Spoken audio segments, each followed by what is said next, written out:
I have struggled to think of a way to top Senator Murray's characterization of West Huddleston. He is the heart and soul of the National Association. He has led us to heights that I don't know that very many of us even imagined some years ago. It's a thriving, incredibly significant professional community in this country, internationally as well. And for lack of any more superlatives, I give you West Huddleston.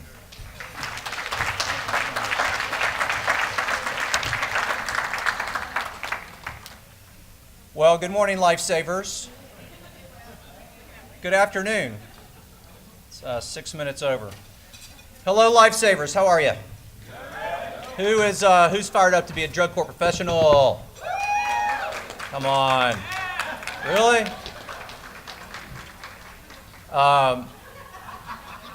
Congratulations to the awardees. That's awesome. That's so fun. Isn't it fun to be acknowledged?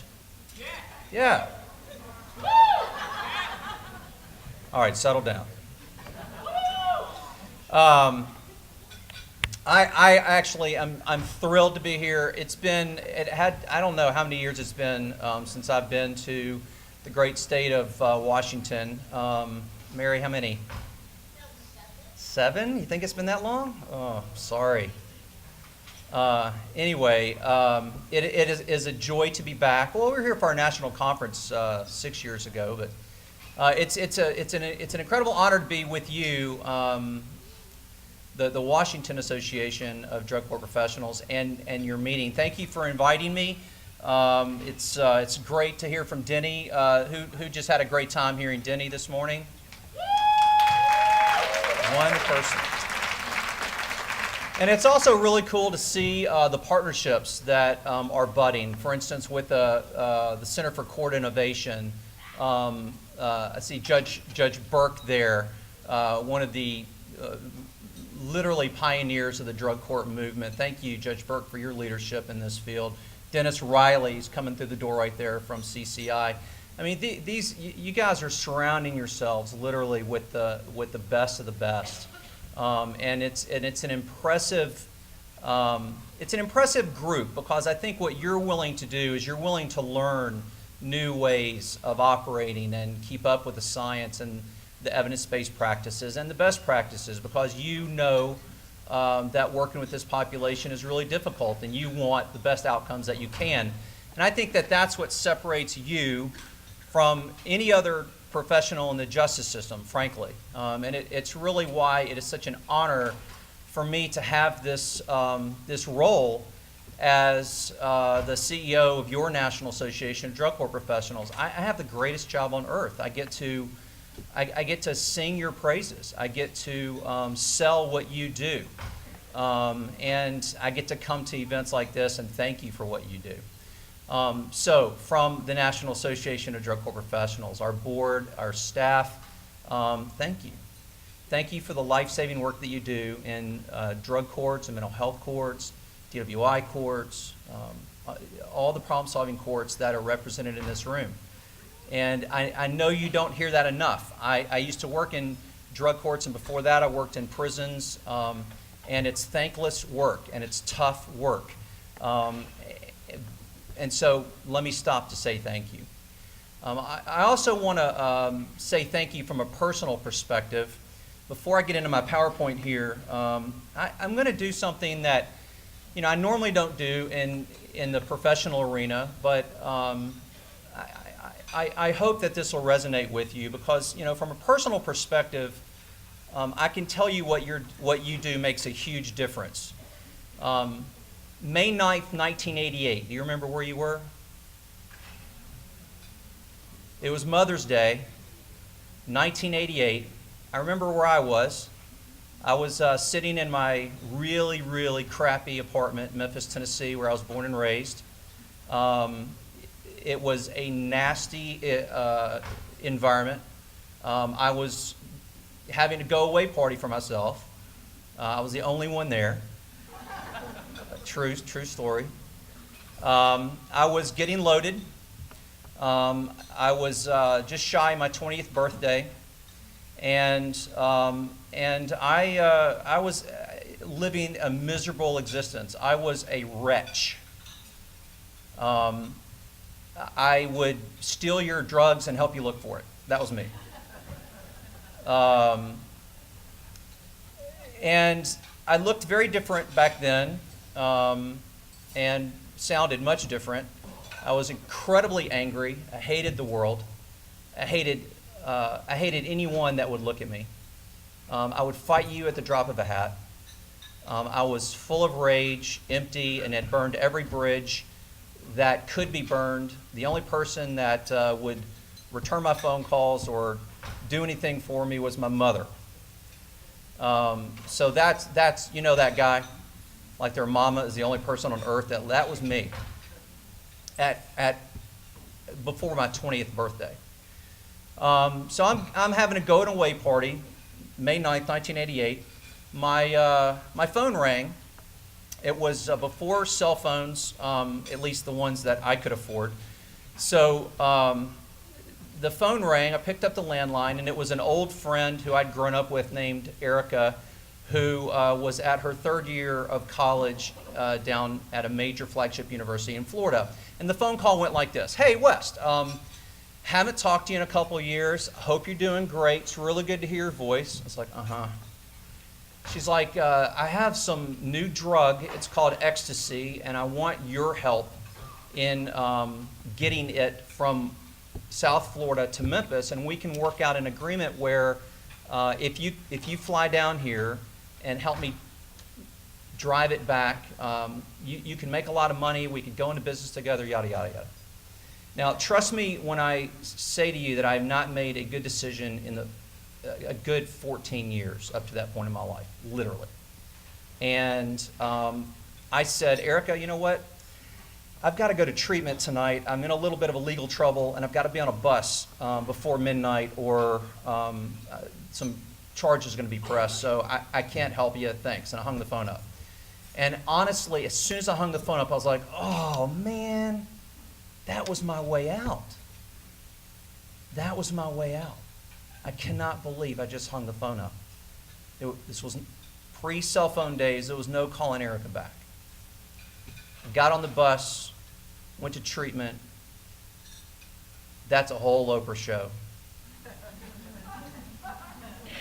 Third day of treatment, I wanted out of there so bad, I ran to a window and tried to throw myself out of a 2-story window just to get out of there. I wanted to get high so bad.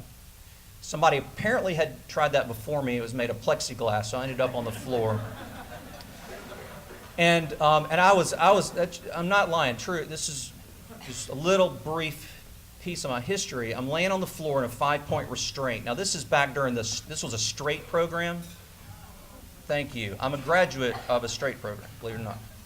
So they had me in a 5-point restraint, had my hands down, my feet down, my head, holding my head, and I was screaming and I'm enraged.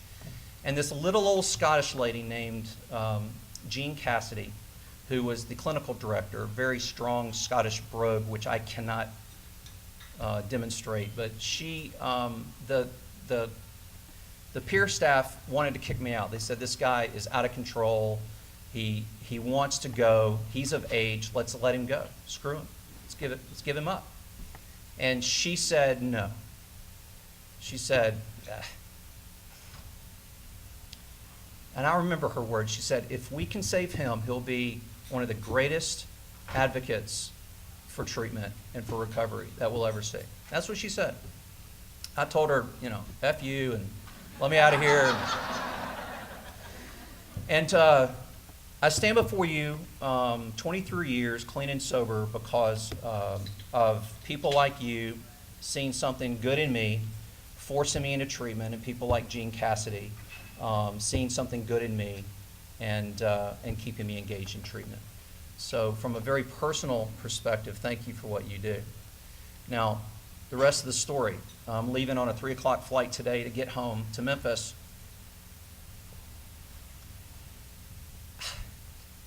To speak at Jean's funeral. And it's cool. It's so good. She saved my life. And I've got 3 beautiful kids, and the cycle in my family is broken. I've got 2 kids in college and a 2-year-old. Yes, I'm still crazy. I've got spiritual direction in my life that I've got friends. My mom's picking me up at the airport at 11 o'clock tonight. And it's a beautiful, beautiful life. Eric, remember the phone call? Eric had gotten busted on trafficking charges. And her boyfriend, who was supposedly supposed to drive with me back to Memphis from South Florida, was an undercover DEA agent. I came that close. I came that close to not having this, to not being really not standing before you today. And so it is with the deepest sense of appreciation that I have, deep, deep gratitude for what you do, for you unencumber my brothers and my sisters from addiction. And you look deep in them and you see something really good in them that they can't see in themselves. And then you get in their corner and you fight for them. Are you kidding me? Thank you. Really thank you for what you do. Okay? This was supposed to be a little upbeat.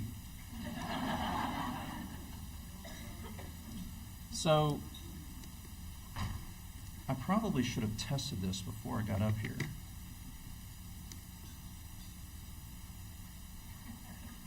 Medic! Do I just hit the forward button? Yeah. Good night.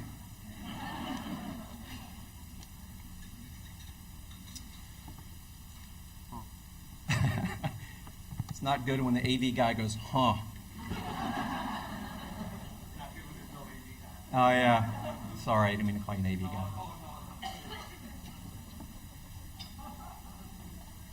We're good now? Yay. Yeah. Thank you. Give him a hand for saving my life. So, drug courts, a proven budget solution. Isn't it just idiotic that we have to fight for drug courts and treatment dollars? I mean, it's idiotic. That's the crime. But I tell you, it gets me up in the morning, and it's a great battle to be engaged in. It's not just my life you save. It's young parents getting their children back out of CPS or foster care. Once those parents have established a safe environment and they're clean and sober, you reunify families. You give little girls back their mommies clean and sober. These are graduates. This is on the far left is the mother, and then the daughter, obviously in the middle, and her daughter. So there's 3 generations. 2 of those generations are graduates of the drug court in Nashville, forever breaking the cycle in that family. Little girls back in mommy's custody. We see husbands and wives who've been arrested together, graduate together. Have any of you seen that in your courts? This is a dad, mother died of an OD in Mississippi, Hattiesburg, Mississippi. Meth addict, lost custody of his 2 children. He's clean and sober 2.5 years.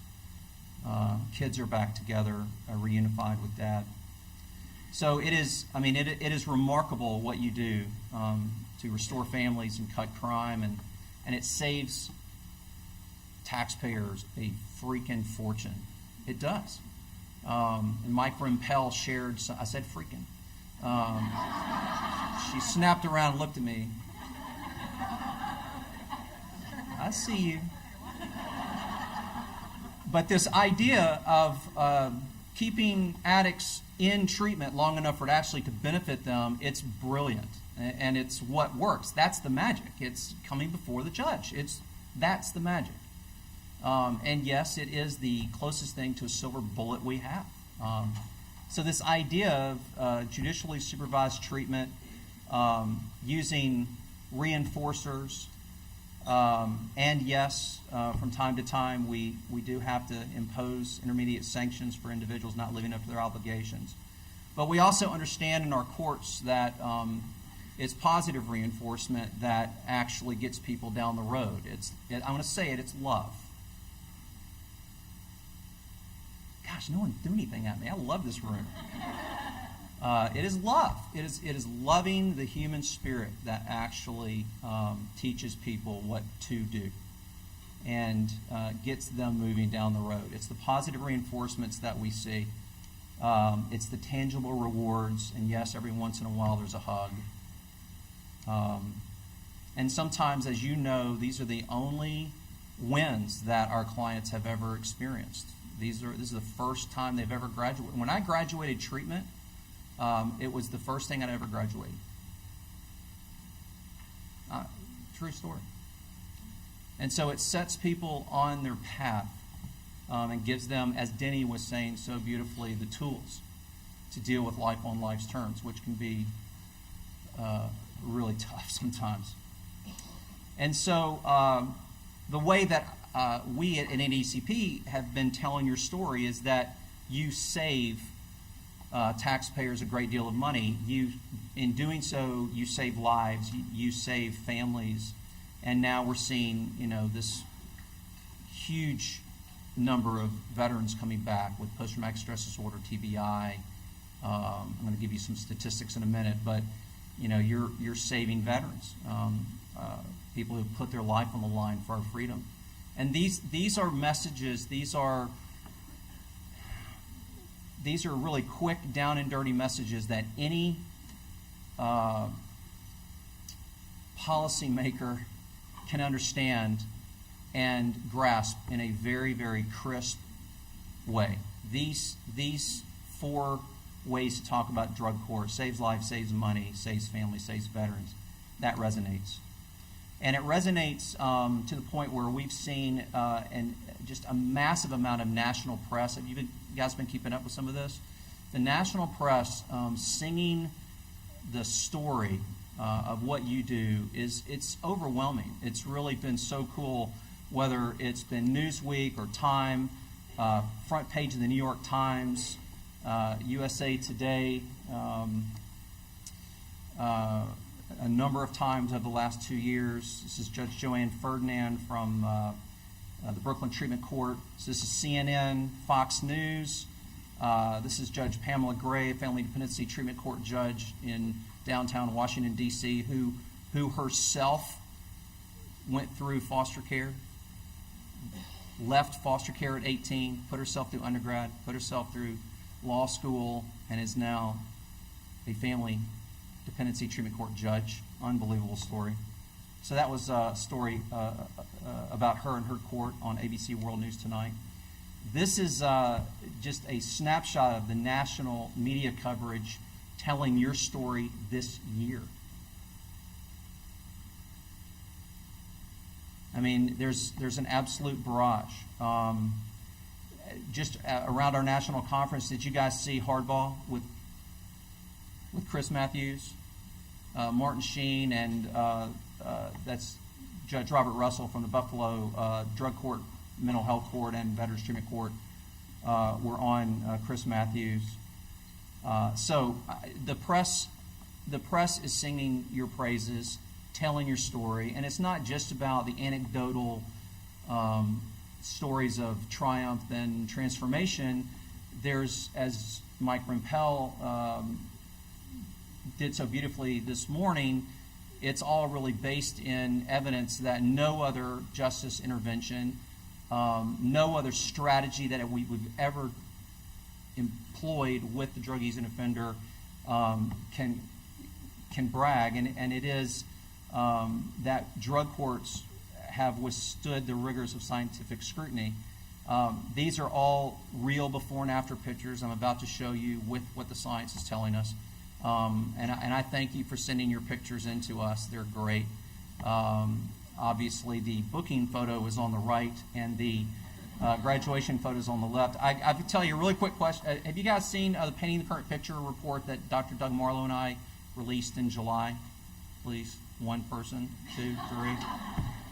So you've seen it. I didn't ask if you read it. So I was with Senator Al Franken recently. You know who Senator Al? Okay, so I was with him recently, and he's whether you like his politics or not, he is funny, and he's important to drug court funding, federal drug court funding. He sits on the Senate Judiciary Committee and Appropriations Committees. Anyway, I'm trying to get his attention. He's all over the place. I'm just trying to, so I'm like, oh, I've got to show him these pictures. So I spun the Painting the Current Picture cover around, which has 2 before and after photos, and I slid it over to him, and I said, Senator, just look at the impact drug courts make on individual lives. Look at the before and after picture. And without missing a beat, he said, well, Wes, it depends on which one is the before and the after picture now, doesn't it? So anyway, even, sometimes even our policymakers don't get it, but no, he gets it, and he's a big fan. So drug courts have withstood the rigors of scientific community. Drug courts have been put under the scientific microscope, so to speak, and the scientists have concluded that drug courts outperform, obviously, jail and prison, but also outperform probation and treatment alone. And so you make the system better by working what? Together. Novel idea. Very difficult to do, but you do it very, very well. And just to state what it says up there, there's more research published on drug courts today than all other criminal justice strategies combined. Period. End of story. There's more research proving that what you do works than most medications you put in your body.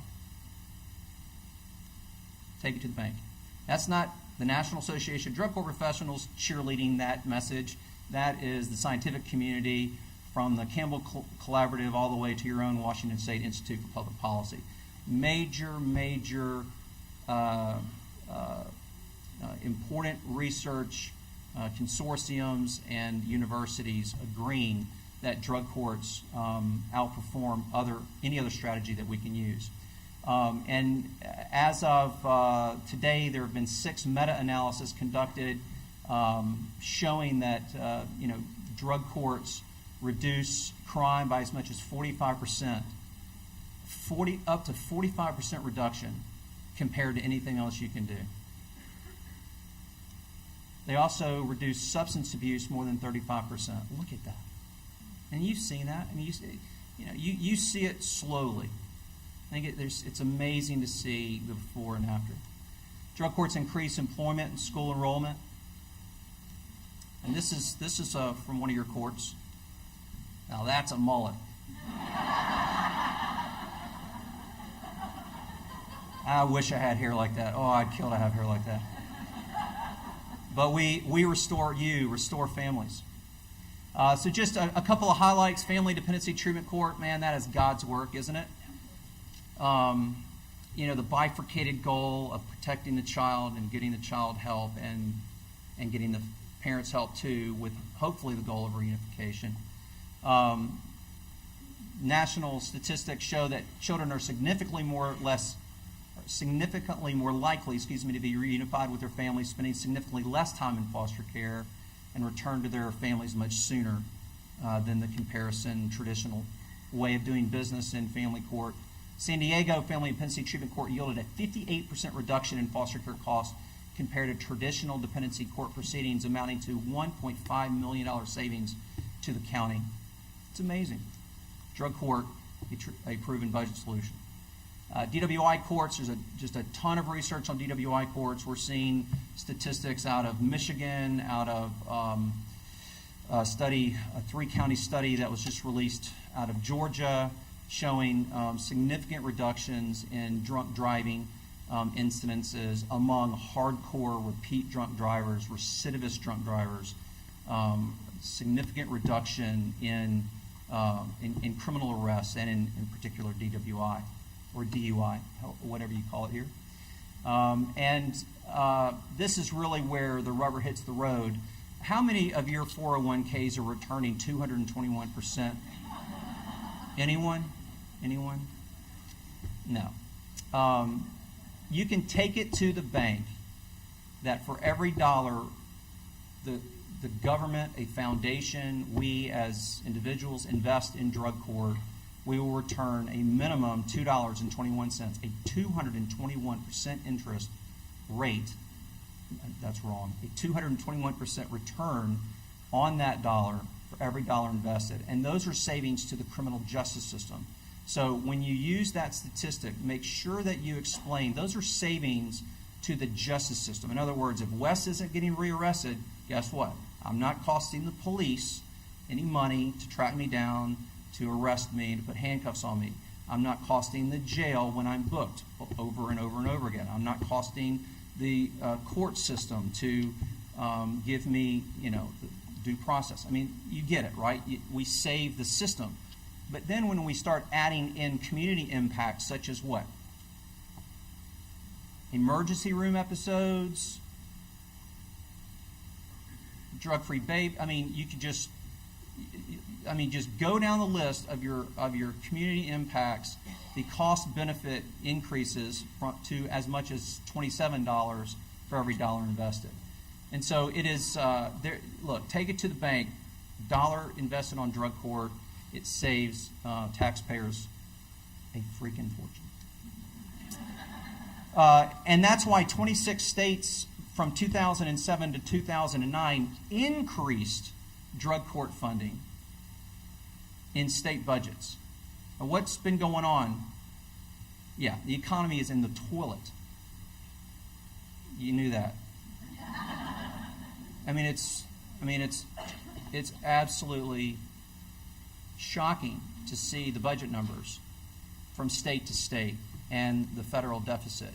But yet 26 states reported an increase in the actual appropriation for drug courts between 2007 and 2009.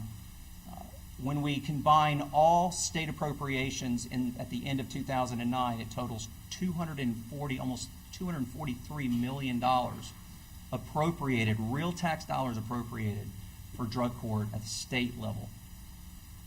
That's a nice chunk of change, and there's a lot of states that your legislators can be looking to who have increased drug courts, recognizing the savings, the long-term savings and short-term savings that drug courts enjoy. State appropriations increased for drug courts over $62 million or 35% from 2007 to 2009. So again, drug court is a budget solution, and a lot of legislators are beginning to take notice. And Denny mentioned that there are 2,500 drug courts in existence, and when I talk about drug courts, this is what we mean by those. This number is as of the end of 2009. It's the last published number that we have.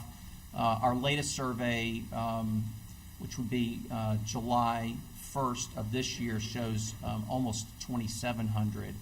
We just grow and grow and grow. The aggregate number of drug courts continues to grow, which is good.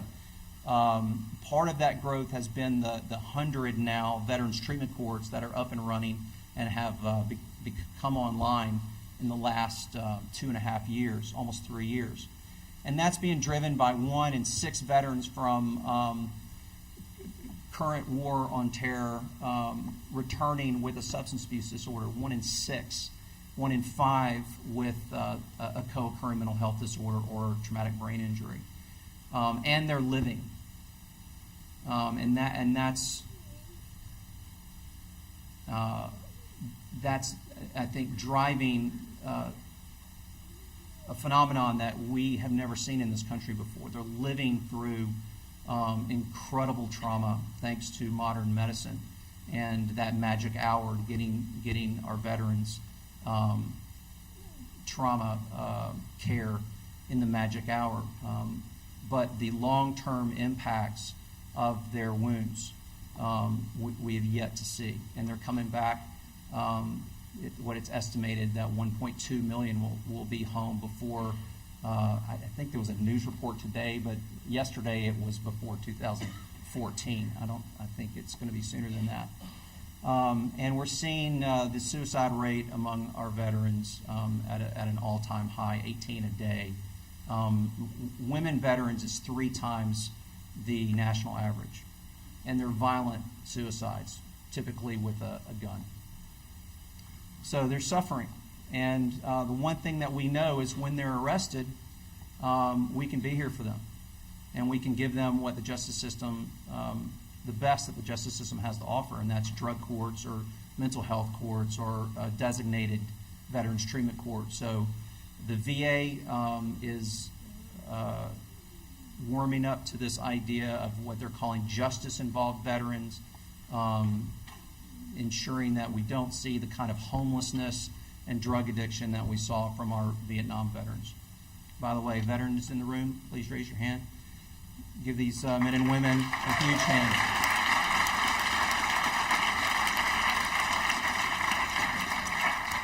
So drug courts, all drug courts, are reaching about 120,000 a year. That's a moving target, and that's a pretty good estimate. That's with 2/3 of states reporting that can report. So 120,000 currently being served at any given time. The Urban Institute says that there are 1.2 million adult addicted offenders who are prison bound who could benefit from drug court and should be in drug court, and we're not reaching but somewhere between 5 to 10% of them. Yes, we're seeing a 22,500 graduates a year. The average cost, this is a national average of drug court, is $5,700. But no one would say or agree that drug courts have been fully implemented or have been taken to scale. And in our survey, our national survey, 56% of U.S. counties do not have an adult drug court. Let that sink in a second. After 22 years of being in business, over half the counties in the U.S. don't have an adult drug court. 84 don't have a juvenile drug court. 87% don't have a family dependency treatment court. So we have a long way to go just to get drug court within reach of every American in need.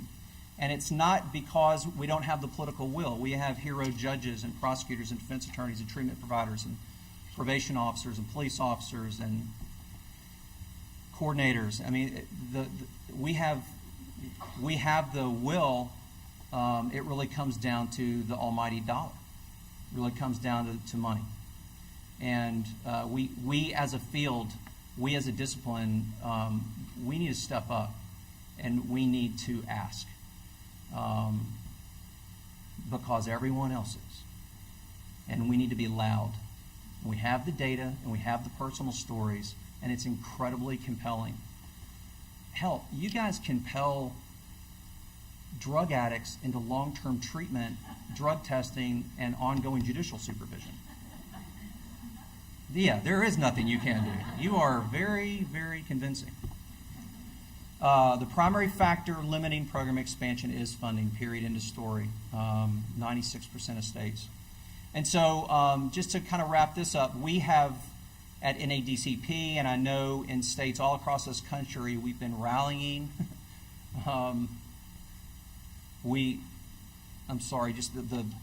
Just the mob scene out in front of Wall Street just went through my mind, is why I laughed. I wish we had that kind of mobilization because we have it as an important story to tell. But we've been lobbying, we've been marching, we've been using celebrity, we've been using the news, we've been doing everything we can to drive the story of what you do on Capitol Hill. How many of you got to come to Washington, D.C. for our national conference? Thank you guys so much for coming to that. I know it's a huge financial burden, but it was so important that you guys were there. We had 3,600 people in the room at opening ceremony, standing room only. And we went on the Hill. We spent an entire day on the Hill, and we started off with a rally. So that's Trey Anastasio from Fish on the left. A drug court in upstate New York saved his life, put his band back together, put his family back together, and he's a huge champion of drug courts. Obviously, he has a great personal story. Matthew Perry, and Matthew Perry's flying back to D.C. tomorrow, Sunday, to work with us all week on Capitol Hill.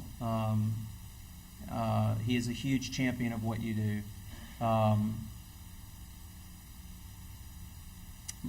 Melissa Fitzgerald, who was on The West Wing, and Harry Lennox, who's a movie star, has been on everything from Ray to a multitude of movies. So we had Martin Sheen, multiple celebrities driving this message that drug courts work. And for the first time in our field's history, we had a hearing before the Senate Judiciary Committee on drug courts. And it was, if you haven't seen this thing, if you haven't seen what Doug Marlowe does in that hearing, watch it. It's absolutely fascinating. Just go to allrise.org and you can, or go to our YouTube page or channel, and it's all there. Or just email me and I'll send you the link. But Martin Sheen testified. Dr. Doug Marlowe. It was incredible. And we have this unbelievable bipartisan support. So this is a letter signed to the Appropriations Chairman and Ranking Member by Al Franken, Senator Al Franken, and Senator John Boozman from Arkansas, Republican, Democrat. I think it's the only thing on Capitol Hill that Congress agrees on. I mean, it's a no. I don't care if they're a Tea Partier or if they're the most liberal person in U.S. Congress. I have yet to hear somebody say, now that's a bad idea. I'm not kidding you. Even moving federal dollars to the states, we have heard, yes, it makes sense, saves money. We've got your back in this downturn economy and in the cuts that are coming. We've used a number of rock stars and other celebrities. Have you guys seen some of these? And Denny has been a big part of that and has brought to bear a ton of friends, and he keeps doing it. And we were in the car last night. I'm not going to say who it was, but I'm a big fan of who he called, and I just couldn't stop. I couldn't stop laughing. I'm like, this is just hilarious. Our future looks very bright because of ambassadors who have, some light that they can shine on what you do. So that's why we're using celebrity. I mean, honestly, guys, if you don't have money, celebrity works. When Matthew Perry shows up, you should see our schedule starting on Monday, going through Thursday. I think we're meeting with like 26 members of Congress, not their staff. I mean, the members, they want their picture. I mean, it's hilarious. So, you guys have celebrity in this great state.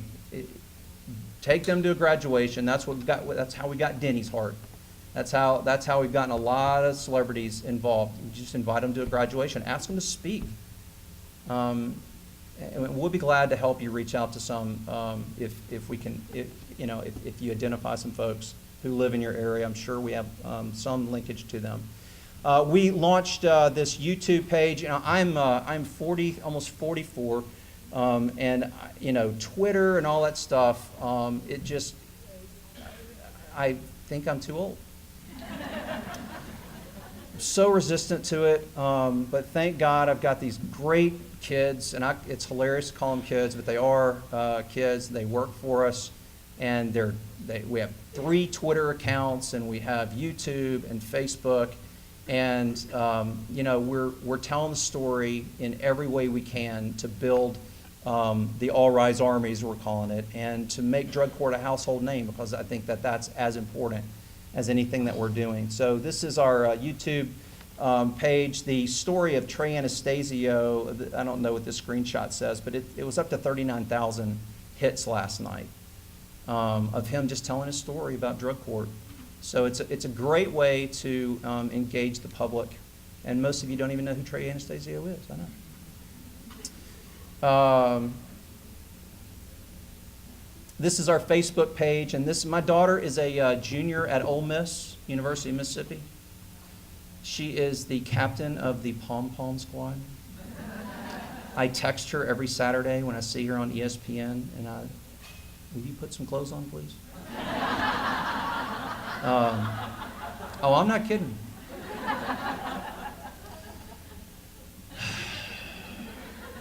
Thank God she has a good head on her shoulders.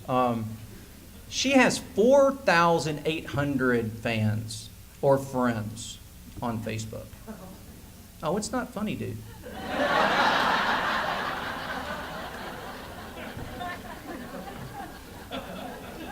But Facebook, I mean, how many of you, come on, you can admit it, how many of you had a Facebook page? Let me see, come on, all right. Get on Facebook, become a fan, get engaged, be involved in the discussion, please. I have to be able at some point to tell my daughter that drug courts are actually bigger than she is, okay? We've got like 3,400 or something. But we launched this a year ago, and this is not my daughter's Facebook page. We found some loopholes, and you know, we can control the content. Again, kids figured it out, but we can control the contents. It's really, really cool. So I hope you all visit that. And then our website, allrise.org, everything drug court. And what we're trying to do is just drive as much eyes to the website to tell your story. Now, as a result, and I'm finished with this, as a result of all of your work and what we've been doing that I've given you a little glimpse of, hi, Judge St. Clair, how are you, my friend? It's good to see you. In 2007, did you know that the federal drug court funding was at an all-time low? Clinton crime bill signed in 1994 appropriated $1 billion to drug courts by the year 2000. $1 billion. By the year 2007, 7 years after that $1 billion was supposed to be appropriated to you, we were seeing it trickled out of the federal government, or by the federal government, at $20.2 million. That's not even budget dust. You can use that term if you want to. That's nothing. By 2010, we'd seen federal funding up to our historic high of $88.8 million. You can clap. It's okay. And that's due to your work and due to your diligence. And we're asking for $250 million. If you want to know what the number is, on Capitol Hill, it's $250 million a year for what you do. That will begin to get drug court and other problem-solving courts within reach of every person that needs it. This last slide, we think we will see about a $90 million, if all things remain where they are today, the House and the Senate have both weighed in, all the committees. We believe if and when the FY12 budget is passed, we'll see $90 million for what you do. And let me tell you guys, this includes a $2.5 million increase out of the House. Now, if you've been watching TV, they haven't been giving away a lot of money lately. That is out of the Republican-controlled House of Representatives. That tells you that this message of saving money, a budget solution, saving our veterans, putting families back together, just telling your story in a very simple and clear way is resonating. I don't know why I have a picture of my 3 kids up there. I think they just want to say thank you for what you do. Thank you for what you do.